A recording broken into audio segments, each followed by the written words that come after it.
कल शाम अचानक से भारत सरकार द्वारा यूपीएस यानी कि यूनिफाइड पेंशन स्कीम को लॉन्च किया गया है, जो एनपीएस और यूपीएस के बीच का एक विकल्प है। ये सारी बातें तो आपको न्यूज़ चैनलों और अखबारों के माध्यम से पता चल ही गया होगा, इसलिए मैं इस पर ज़्यादा बात न करके आज के वीडियो में मैं आपको बताने वाला हूं कि ओपीएस यानी कि ओल्ड पेंशन स्कीम और यूपीएस यानी कि यूनिफाइड पेंशन स्कीम जो कि कल लॉन्च किया गया है, इन दोनों में क्या अंतर है। नमस्कार दोस्तों, ज्ञान पार्टनर चैनल में आपका स्वागत है। आज मैं इस टॉपिक के सहारे आपको बताने वाला हूं कि जो ओपीएस है, ओल्ड पेंशन स्कीम है, उसमें क्या क्या मिलता था या फिर पुराने लोगों को क्या क्या मिलता है, और उसे मॉडिफाइड करके जो यूपीएस बनाया गया है, यूनिफाइड पेंशन स्कीम, उसमें क्या क्या मिलेगा और दोनों में अंतर क्या है।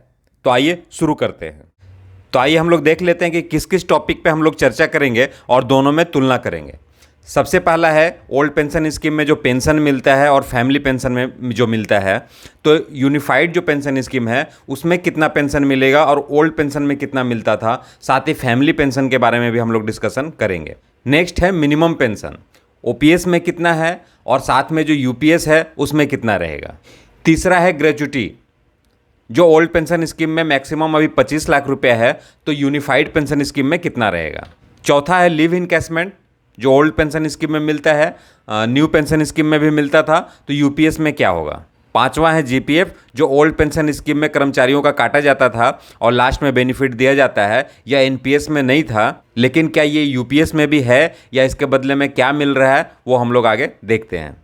इन टॉपिक पे हम लोग ओल्ड पेंशन स्कीम और यूनिफाइड पेंशन स्कीम में दोनों में तुलना कर लेते हैं, तो आपको साफ क्लियर हो जाएगा जो यूनिफाइड पेंशन स्कीम है वो क्या है। ये सारे टॉपिक में ओल्ड पेंशन स्कीम में क्या मिलता था ये तो मैक्सिमम लोगों को पता है, पर जो यूपीएस लाया गया है, जो यूनिफाइड पेंशन स्कीम लाया गया है, ये सारे टॉपिक कितना मिलेगा, पेंशन कितना मिलेगा, फैमिली पेंशन कितना मिलेगा, मिनिमम पेंशन क्या होगा, ग्रेच्युटी मिलेगा या नहीं मिलेगा, लिव इनकैशमेंट का क्या होगा, और जीपीएफ जो ओल्ड पेंशन स्कीम में मिलता था उसके बदले में यूनिफाइड पेंशन स्कीम में क्या दिया गया है, वो आगे हम लोग एक एक करके देखते हैं।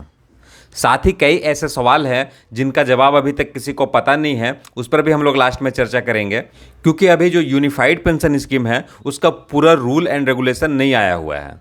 क्योंकि यूनिफाइड पेंशन स्कीम जो है वो 1 अप्रैल 2025 से लागू होने वाली है, तब तक इसके जो भी बेसिक जो रूल है, रेगुलेशन है, क्या होगा, कैसे लागू होगा, क्या क्या मिलेगा, वो जो पूरा बेसिक जो नॉलेज होता है, पूरा जो डिटेल में जो प्रोवाइड किया जाएगा, वो अभी बनना बाकी है। तो आइए पहले हम लोग चर्चा कर लेते हैं कि कल का जो अनाउंसमेंट हुआ है उसके बेस पर क्या क्या मिलने वाला है वो क्लियर है।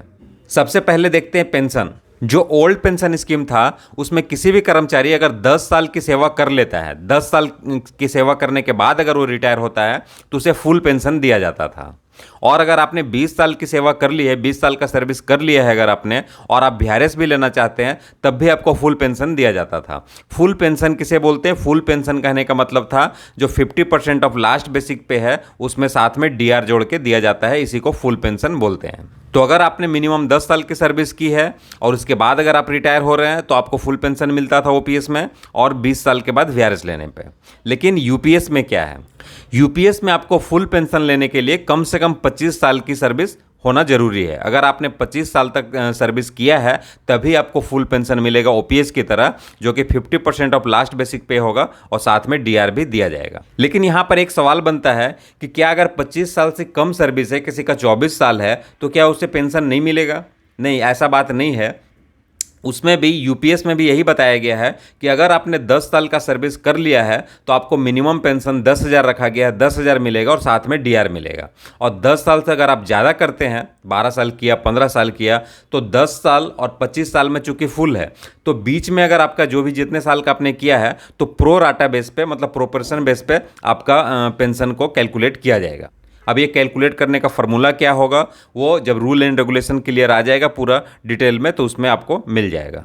तो मतलब जो यूनिफाइड पेंशन स्कीम है उसमें 10 साल का अगर आपका सर्विस हो गया है तो मिनिमम 10,000 प्लस डीआर मिलेगा, और साथ में अगर उससे ज़्यादा जाते हैं तो 25 साल अगर आपने कर लिया है तो फुल पेंशन मिलेगा, और बीच में अगर रहता है तो आपको प्रोराटा बेस पे मिलेगा। ये डिटेल आपने देख लिया पेंशन का। अब हम लोग देखते हैं फैमिली पेंशन। फैमिली पेंशन जो ओल्ड पेंशन स्कीम में है वो क्या होता है, जो लास्ट पे ड्रॉन होता है उसका 30% फैमिली को पेंशन दिया जाता है, और मिनिमम जो है वो 9,000 रुपये पर मंथ, साथ में डीआर भी दिया जाता है, डियरनेस रिलीफ। ये ओल्ड पेंशन स्कीम में है। अगर कोई व्यक्ति रिटायर हो गया है, रिटायर होने के कुछ दिनों के बाद अगर 10 साल के बाद अगर उसकी मृत्यु हो जाती है तो उसके फैमिली को जो पेंशन मिलता है वो लास्ट बेसिक पे का 30% मिलता है और मिनिमम 9,000 है। लेकिन यूनिफाइड पेंशन स्कीम में क्या किया गया है, यूनिफाइड पेंशन स्कीम में भी सेम है 30% ऑफ पे लास्ट ड्रॉन, और लेकिन यहाँ पर जो मिनिमम पेंशन है वह 10,000 रुपये रखा गया है। तो अगर मिनिमम पेंशन की बात करें तो यहाँ पर ओपीएस से बेहतर किया गया है। और जैसा कि ओल्ड पेंशन स्कीम में साथ में डीआर मिलता था, डियरनेस रिलीफ, उसी तरह यूनिफाइड पेंशन स्कीम में भी साथ में डियरनेस रिलीफ दिया जाएगा फैमिली पेंशन में भी। नेक्स्ट टॉपिक है मिनिमम पेंशन, कि मिनिमम पेंशन क्या होगा। तो ओपीएस में जो है मिनिमम पेंशन 9,000 प्लस डीआर रखा गया है, लेकिन जो यूनिफाइड पेंशन स्कीम है उसमें minimum pension 10,000 plus DR per month रखा गया है। अगर आपने 10 साल की सेवा कर ली है तो मिनिमम पेंशन आपको 10,000 रुपये दिया जाएगा। अब नेक्स्ट है ग्रेच्युटी। जो ओल्ड पेंशन स्कीम है उसमें ग्रेच्युटी का कैलकुलेशन का तो फार्मूला होता है, लेकिन जो मैक्सिमम ग्रेच्युटी है वो 25 लाख रुपया भी है। पहले 20 लाख रुपया था, लेकिन जब से डीए 50% हो गया है तो ग्रेच्युटी का जो लिमिट है वो 25 लाख रुपया हो चुका है। तो यूनिफाइड पेंशन स्कीम में भी ग्रेच्युटी वही मैक्सिमम 25 लाख रुपया है, मतलब ग्रेच्युटी में कोई भी अंतर नहीं है। साथ में आपको यह भी बता दूं, जो एनपीएस था, जो एनपीएस के तहत रिटायर होता था, उसमें भी ग्रेच्युटी में कोई बदलाव नहीं था। ग्रेच्युटी ज्यों का त्यों जैसे ओपीएस में मिलता था वैसे ही एनपीएस में भी मिलता है, साथ ही वैसे यूपीएस में भी मिलेगा। अगर आपको ग्रेच्युटी के बारे में नहीं पता है तो मैं शॉर्ट में आपको एक दिखा देता हूं कि जो ग्रेच्युटी हो 3 प्रकार का होता है, सर्विस ग्रेच्युटी, रिटायरमेंट ग्रेच्युटी और डेथ ग्रेच्युटी।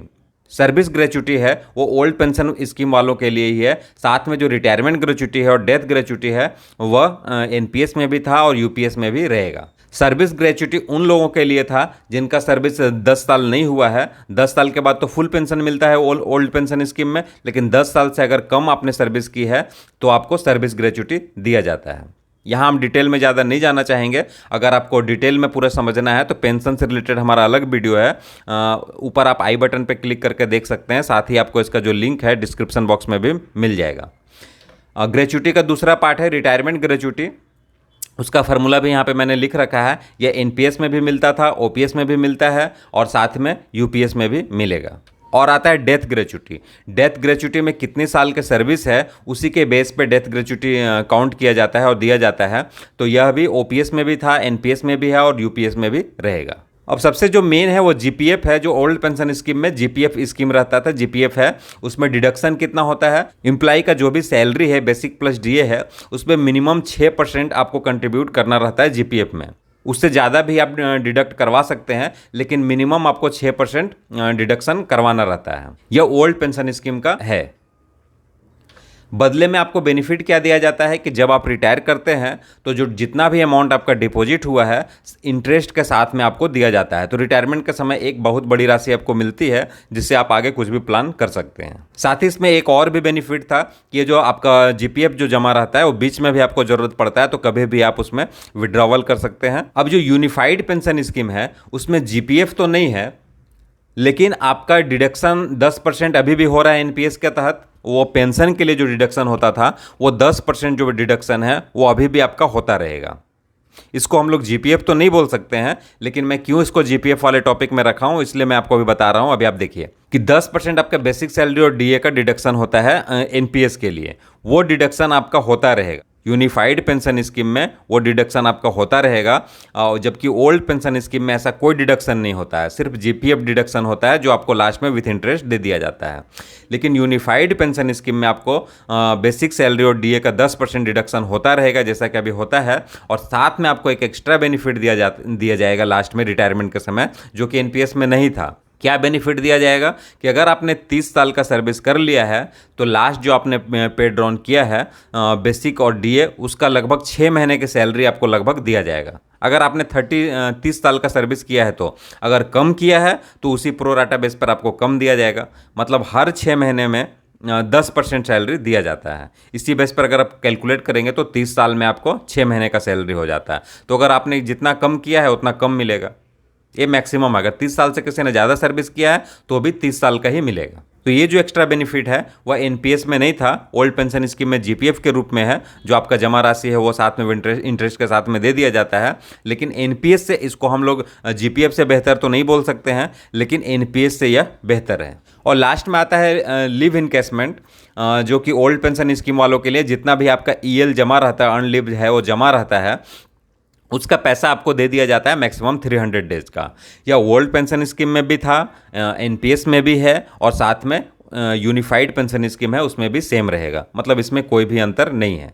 अब कुछ ऐसे सवाल है जिनका जवाब अभी तक किसी को पता नहीं है कि ओल्ड पेंशन स्कीम और यूपीएस जो है यूनिफाइड पेंशन स्कीम, वो दोनों में क्या रहेगा। सबसे बड़ी बात यह है कि ओल्ड पेंशन स्कीम में जो पेंशन मिलता था उसमें पे कमीशन का भी लाभ मिलता था, कि जैसे ही नया पे कमीशन आया तो आपकी सैलरी, जैसे जो लाइव कर्मचारी हैं जो अभी जॉब कर रहे हैं, उनका वेतन जैसे बढ़ता था उसी हिसाब से पेंशनर लोग का भी बढ़ता था। तो यूनिफाइड पेंशन स्कीम में जो पे कमीशन का लाभ मिलेगा या नहीं मिलेगा, इस बारे में कहीं पर अभी कोई क्लियर नहीं है। साथ ही आपको जैसा स्क्रीन पर दिखाया जा रहा है कि ओल्ड पेंशन स्कीम में जैसे जैसे एज बढ़ता था वैसे वैसे पेंशन की राशि भी बढ़ती थी, साथ ही फैमिली पेंशन की भी राशि बढ़ती थी। अगर आपका एज 80 साल हो चुका है तो आपका जो पेंशन है वो 20% बढ़ जाता था, और अगर आपका एज 85 साल हो गया है तो आपका जो पेंशन है वो 30% बढ़ जाता था। ऐसे ही बढ़ते बढ़ते अगर आपका उम्र 100 साल हो गया है या आपकी फैमिली की उम्र 100 साल हो गई है तो फैमिली पेंशन 100% बढ़ जाता था, मतलब डबल हो जाता था। अगर आप जिंदा हैं तो आपको मिलेगा या आपके फैमिली को पेंशन में ऐसा बढ़ोतरी होता रहता था। लेकिन जो यूनिफाइड पेंशन स्कीम है उसमें यह बढ़ोतरी होगा या नहीं होगा, ऐसा अभी कोई भी डिक्लेयर नहीं किया गया है। जैसे ये सारे सवालों का जवाब मिलता है, जैसे इसका रूल रेगुलेशन बन के आता है या कोई और भी अनाउंसमेंट होता है, तो मैं आपके लिए ऐसा वीडियो लेकर जरूर आऊँगा जिसमें सारा चीज़ क्लियर हो जाए। जो मैंने आपको बताया है उसमें कहीं भी अगर कोई कन्फ्यूजन हो तो आप कमेंट बॉक्स में कमेंट करके पूछ सकते हैं, आपको अविलंब जवाब मिलेगा। अगर आपको ये वीडियो अच्छा लगा तो please like share and comment जरूर कर दें। मिलते हैं फिर नेक्स्ट वीडियो में, तब तक के लिए बाय बाय।